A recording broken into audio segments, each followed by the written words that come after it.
Hello and good evening, everybody. It's me, Julian, and today I'm joining you live from Paris, where I'm going to be staying for the next 5 weeks. And in today's live stream lecture, I would like to talk about what Slavoj Žižek characterizes as quote unquote the fundamental lesson of Hegel. And I'd like to use this as a staging ground to talk about Žižek's theory of what he calls the logic of minimal difference, or what you might call the universalized exception. This is part of Žižek's reworking of Rancière's concept of the part of no part, and is a fundamental constitutive concept for Žižek's entire theory of the political. And so what I'd like to do in this lecture is introduce you to some Hegelian ideas about concrete universality and link them to Žižek's political, indeed Lacanian, reworking of this Hegelian notion. Now, admittedly, this is going to be a deeply theoretical lecture. I am going to be making various assumptions as to your previous knowledge of Hegel and other thinkers. However, I would invite you to either watch my How to Get into Hegel lectures and videos, or otherwise encourage you to download my ebook series on Patreon, which provides you with some easy and accessible introductions to Hegel, Lacan, and Žižek. But above all, thank you to everybody joining me here tonight. I see someone joining live from Bristol, and indeed it is such a wonderful feeling to be joining with other like-minded thinkers and students from around the world. Hello to Brazil and Egypt. Once again, thank you also to our patrons and to the supporters of our learning community. This simply wouldn't be possible without you. I also post the audio downloads for my entire lecture archive to Patreon. So if you'd like to listen to these lectures, I'm recording this and we'll post that to Patreon, plus a seminar which I host after this lecture, which also gets posted to Patreon. The link is www.patreon.com/Julian Philosophy. Hello to everybody else joining us. Let us dive right in. So today I'm going to be taking a close look at Slavoj Žižek's book, The Parallax View. Specifically, I'd like to focus on the section that begins on page 27. And so if you have it in your library, that can be a helpful starting point. But you can also simply Google the Parallax View, and I believe there's a pirated copy available on Google as well. And on page 27, Žižek makes the following argument.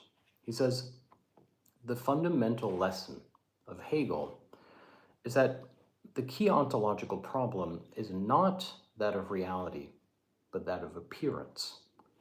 Now, this is a very abstract statement, but it's actually really important if you want to understand Žižek's theories. In fact, even if you want to understand Žižek's theory of politics. So let's restate that.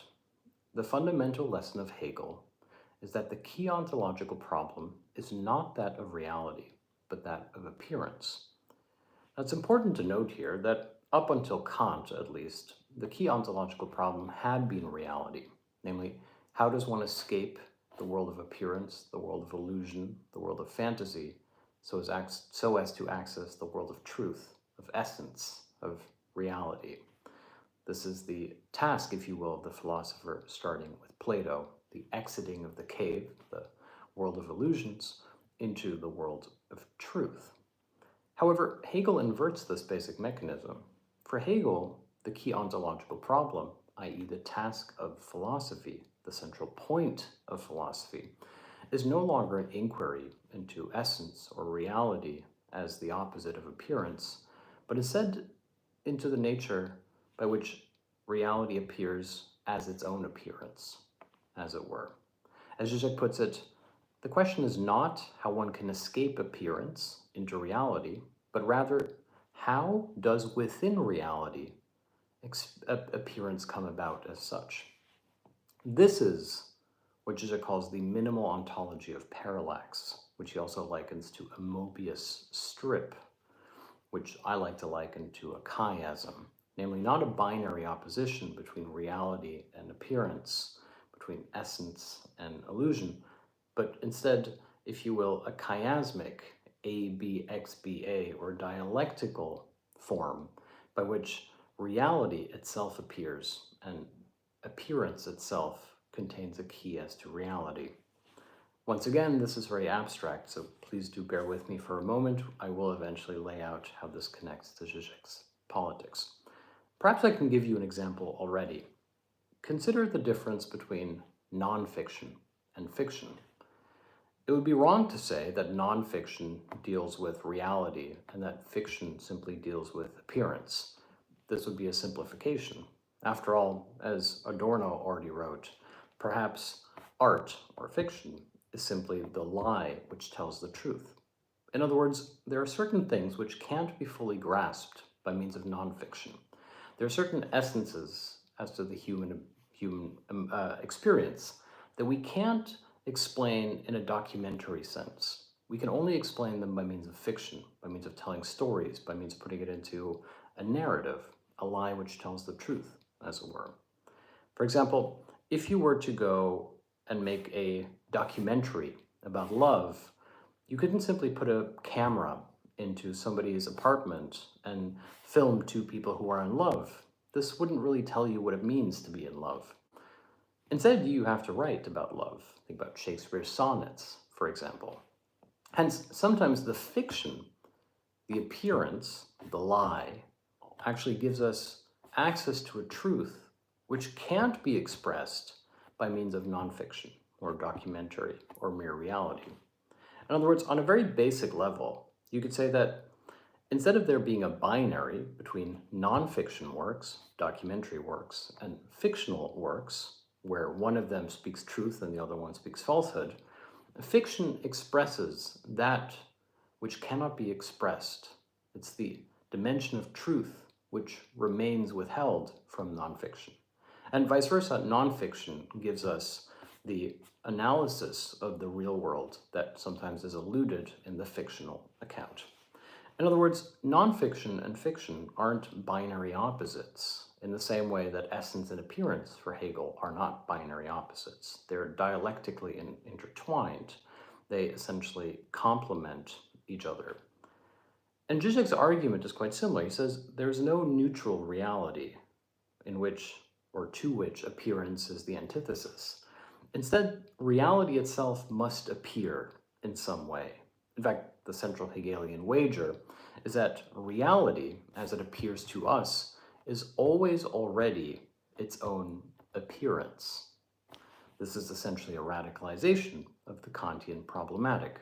After all, Kant's critique of pure reason essentially asks the simple question, which is, how can essence be ascertained if it only appears to us by means of conceptual reason? In other words, can it truly be considered essence if it is already, always already, if you will, tarnished a priori by means of conceptual reason? Hegel simply radicalizes this by saying that there is no essence without this fall into appearance as such. Hence why Hegel famously and controversially argues that reality is simply appearance as appearance, or appearance qua appearance as such. This means that Žižek's argument, his ontology, if you will, is that reality and appearance isn't symmetrical. It's not a binary opposite. Instead, there's a minimal reflexive twist by which reality must itself be made manifest by means of appearance as such. This is what Žižek calls the logic of minimal difference, or, as he puts it in his precise words, quote unquote, the constitutive non-coincidence of a thing with itself. This is what Žižek calls the universalized exception. Let me give you an example because this remains very abstract. Žižek says that Christianity actually already, at least starting with the New Testament, incorporates this universalized exception. The figure of Christ is a universalized exception, which is to say Christ is a mere man. There's nothing outwardly godlike about him. And yet, he is not simply the Son of God, in other words, not a particular figure who has been anointed as the chosen one. He, and this is quite important, is God. The most radical conclusion of the New Testament is not that man can ascend to be united or reunited with the Divine Father, but rather that God is or equals lowly fallen man, Christ on the cross. Hence, what we see on the cross, quite literally, is, if you will, this indivisible X. If God is the representative of the universal or essence, and man is the particular fallen subject who lives on a finite timeline, then it is not about the binary opposite between particular worldly existence and divine universal essence, but instead it is the argument that universal divine essence is made manifest only by means of this minimal reflexive twist, namely the appearance of the divine within the lowly figure of Christ, mere man. Hence why Žižek argues that Christ is a monstrous figure. Monstrous not in outward appearance, but instead in how he at first glance appears to be monstrously inept. He doesn't appear to be a god. He appears to be a mere man. This means that what makes Hegel a deeply Christian thinker is that Hegel takes the central logic of the New Testament, which is the process by which the gap between God and man is transposed back into man, and turns it into an ontological philosophical proposition. Instead of the gap between God and man being transposed into man, it is that the gap between essence and appearance, i.e. between reality or truth and appearance, is transposed back into appearance as such. Hence, you can see, if you follow the argument closely, that the Hegelian ontology, namely, once again, this fundamental lesson of Hegel is that the key ontological problem is not that of reality, but that of appearance, is mirrored by the New Testament. The key ontological problem of the New Testament is not how to be reunited with the godly, but instead how the godly is reunited with us, how the gap between the universal and the particular is transposed into the particular as such, appearance qua appearance, equaling the divine or essence. But we can think of other examples as well, and here we can make a leap, if you will, of logic towards Žižek's theory of the political. Žižek says that if we look at a democracy, we can see the same logic at work, the logic of the universalized exception. A democracy is not merely the accumulation of particular viewpoints and interests. It's not simply that everybody comes together into some kind of cultural melting pot from which one consensual hegemony emerges. Instead, a functioning democracy is precisely a democracy of agonism, political agonism, which is to say it is irreconcilable, it is never complete, it is a constant struggle to articulate the needs of the different particular entities within that society. In other words, any democracy that claims to be perfect or complete is there by definition no longer a democracy. But a democracy in which people are trying to figure out how to represent the unrepresentable, namely the diverse particular factions that make up any society, into a supposed quote-unquote will of the people, is therefore a functioning civic society. This means that instead of a binary opposition between the idea of the will of the people, the universal demos, and the supposed particular identities of the citizen subjects, instead of this binary relationship, the symmetrical relationship, we have the exact opposite, which is to say the truly universal dimension of any democracy lies precisely within this irreducible element by which it is impossible to actually represent the diverse particular interests of the people into any consensual universal framework. As the structuralist Lacanian maxim goes, the only true universal is difference. Or, to put it in political terms, the only true democracy is one which is engaged in a continuous battle with itself to identify what a democracy actually looks like. Of course, in a totalitarian society, this problem of the universal and the particular is foreshortened, or if you will, short-circuited. The leader becomes the embodiment of the will of the people, and whatever the leader does is therefore, by definition, the will of the people. But in a democracy, the will of the people can never be made truly manifest. It can simply be temporarily represented in hegemonic positions, which is to say, short periods of consensus which are forever subject to change. This is what Žižek likes to call the temporal dimension of the universal. Namely, the universal not as an all-encompassing unity of the particular, but instead as the very condition of the irreducibility of the particular at war with itself.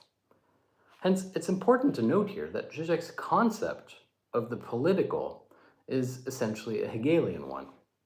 Instead of saying that the task of politics is to represent the true will of the people, to essentially properly represent the manifest and multitude of the manifest and manifold identities of the different particulars within a society into one all-encompassing universal will, for Žižek, the true open-ended nature of a democracy, of the political, therefore mirrors the open-ended nature of the Hegelian dialectic as such.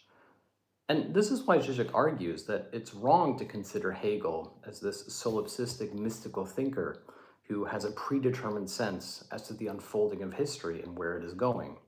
Instead, the central conclusion of the Hegelian dialectic is precisely that it doesn't go in a linear fashion, that it's constantly swinging back and forth and folding in upon itself. And one could even see this when it comes to the electoral cycles in politics. It's not simply, as Obama once put it, a sort of an arc that curves towards justice, but instead, it's this swinging back and forth in a completely unpredictable pendulum, namely not between opposite poles, but if you will, three-dimensionally in a chiasmic or Mobius strip-like, between new things emerging that could only have emerged under the contradictions of that which was unpredictable in the first place.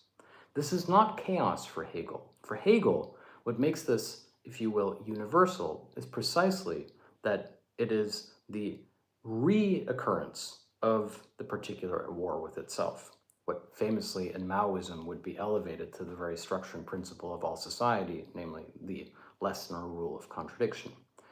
Indeed, if one makes a leap here towards Engel's three laws of the dialectic, one can see how this could be applied in political terms. Engel's three laws of the dialectic, which include, I don't know if we have actually time to do it, but which include the transition from quantity to quality and from quality back into quantity, is about this very tension of something which is not a binary, but instead a dialectic. For example, to go back to what I talked about in the beginning, it's not that nonfiction is the opposite of fiction, that one represents the real world and the other one represents a fantasy world. It's that fiction represents that which is irreducible, namely that which cannot be expressed within fiction. It is the kernel of reality that precisely cannot be expressed by means of nonfiction that we find in fiction. And vice versa, nonfiction represents that which cannot be expressed by the fictional. Vice versa, when it comes to the dialectic, we see the same thing happening with the universal versus the particular. It's not that the particular is simply the irreducible element of the universal, but more radically, what is truly universal is this irreducibility as such. Namely, once again, the universal is not the all-encompassing container of the particular. Instead, the universal is a radically open-ended and open space of immanent tension and contradiction. What is universal is precisely the irreducibility of the particular with itself. Or to go back to Hegel, appearance is not that what is irreducible to the universal. What is universal is the irreducibility of appearance emerging as appearance as such. Once again, this is very, very abstract and technical, so thank you for bearing with me. I am trying to explain this as clearly as I can. Now, I'd like to return briefly to how Žižek relates this back to Rancière. Rancière, who is a post-Althusserian philosopher of the 1960s French intellectual left-wing movement, has a concept which is known as the part of no part. And perhaps one way to explain the part of no part is that it is that which has no place in the overall structure, and yet which nevertheless guarantees its continuation. For example, let me use a crass example. Let's say that you have a cleaner who comes to your house who cleans once a week, but you never see the cleaner. They're essentially invisible. They show up when you're at work. Here we have the part of no part, namely someone who sustains the functioning of your day-to-day life and yet is essentially invisible to it. Or think about the film, Perfect Days, the recent Wim Wenders film about a toilet cleaner who lives in plain sight. He essentially works in the public space, and yet he does a very uncelebrated task, which is to clean toilets in a way that provides for a basic function of human life, but he isn't necessarily a key feature of that society. He is both in and out of it. He almost takes on a kind of monk-like appearance. In fact, one of the arguments you could make about Perfect Days, the Wenders film, is that here we have the part of no part, that the figure of truth, the one who can see society for what it is precisely this figure who stands both outside it and within it, the universal exception, the toilet cleaner. In fact, one definition of the part of no part is that it is, quote, the exception or the element with no place in the structure, which immediately stands in for the universal as such. And the whole point, and I think it's important to stress this, the whole point of a liberal democracy is to express the voice of the voiceless, to represent the part of no part. And what's important to note here is that this means that democracy can't simply be the technocratic centrist managing of diverse entities and interests.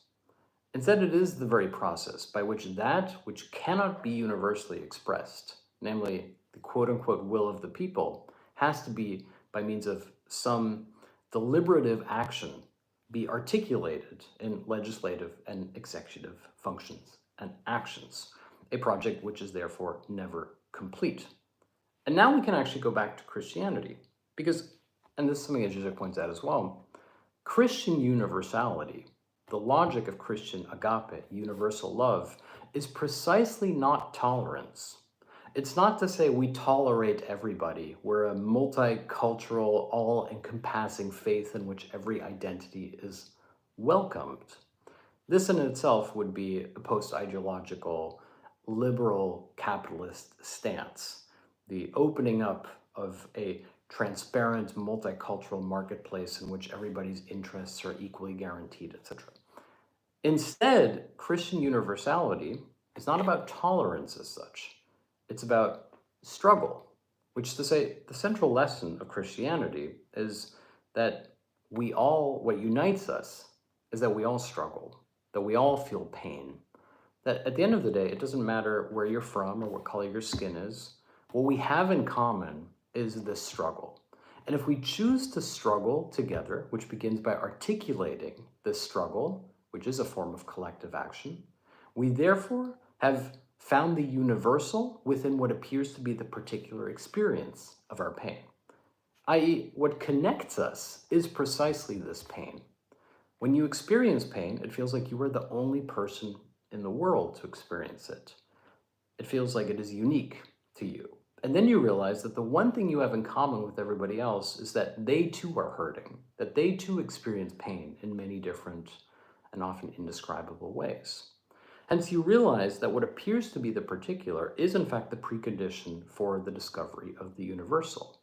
And this directly mirrors the logic of love. When you fall in love, it feels like you're the first person who has ever fallen in love. It feels like you've made this earth-shattering discovery that totally changes you. Like no one has ever loved like you. And then you realize that the most universal thing, the thing that binds us together as a species, is precisely this love. In fact, we wouldn't exist or procreate without this love. And so like pain, love presents itself to us as a particular experience, as a radically particular experience. It makes us turn away from the world When you are in pain, when you are in love, you turn away from the world. And the Christian inversion is to realize that this particularizing instance of both love and pain is precisely the universal precondition of the collective human experience as such. Hence, once again, Christian universality is not about the tolerance of manifest particular identities within one universal conception of the Almighty, but instead exactly the other way around. It is the realization that there is an immanent exception, what Žižek calls the logic of minimal difference, within the universal and the particular. What appears to be your particular struggle, your pain or your love, is in fact the universal in disguise. Hence, the universal expresses that which is lacking in the particular, and vice versa. Christian universality, therefore, mirrors the logic of political emancipatory struggle. The central lesson of deliberative and representative politics is the realization that you are not alone, that your plight and your social situation does not begin and end with you, that you can come together around issues that are important to you, either as a community or as simply as a person facing social hardship. And that the realization that you are not alone therefore leads people into collective resistance. Hence, representation and deliberative representation is the process by which you articulate what appear to be particular instances of social experience by means of realizing that it is a collective lens, it is a collective experience. Hence, the political essentially mirrors the Christian logic, which is to say it is not the technocratic liberal attitude of tolerance by which we include particular instances of identitarian experience into one collective whole, but instead it is the universal of this struggle as such, the struggle by which you realize that what appeared to you as a particular experience is in fact subject to the collective, and vice versa. Hence, Žižek's theory of politics is essentially Hegelian and Christian, if you will, in nature. It's about what he calls the fundamental lesson of Hegel, that there's not a binary relationship between reality and appearance, but instead a dialectical one. And that if one makes this philosophical observation, one can therefore also make an argument about the political, how a functioning democracy is one that is never complete, that the universal isn't the all-encompassing feature of particular representative needs, but instead this very battle of the particular with itself. What I'd like to do in the following weeks, which I've laid out here in a very technical sense, is give you some examples of this and flesh out these theories. But to conclude, what I'd like to say is that hopefully this short lecture has shown you the relationship between Hegelian thought, if you will, perhaps even a bit of Kantian thought, the eminently Christian influences in Hegel's ontology, how this relates to contemporary, or if you will, modern theories of politics and the political and resistance going back to the 1960s, and perhaps even, although I only alluded to it, to like the Lacanian structuralist theory that the only universal is difference. I've given you all the basic pieces, but in the next couple of weeks, we're going to sort of flesh them out. I realize this has been very technical, but hopefully you will see this as respecting your intelligence and as an invitation to learn more and study more with me, as I, of course, am a student myself when it comes to Hegel and Žižek and Lacan and various other thinkers. So thank you for joining me today. If you'd like to download my ebook Introductions to Hegel, Lacan, and Žižek, you can find all 12 volumes on my Patreon. The most recent one is titled The Fundamental Fantasy, which is an introduction to Lacanian psychoanalysis. You can also download all of my lectures as audio files on my Patreon, as well as edited transcripts and a bonus seminar in which I answer your questions. Thank you so much for joining me today, and I hope to see you next week or on Patreon. Bye, guys.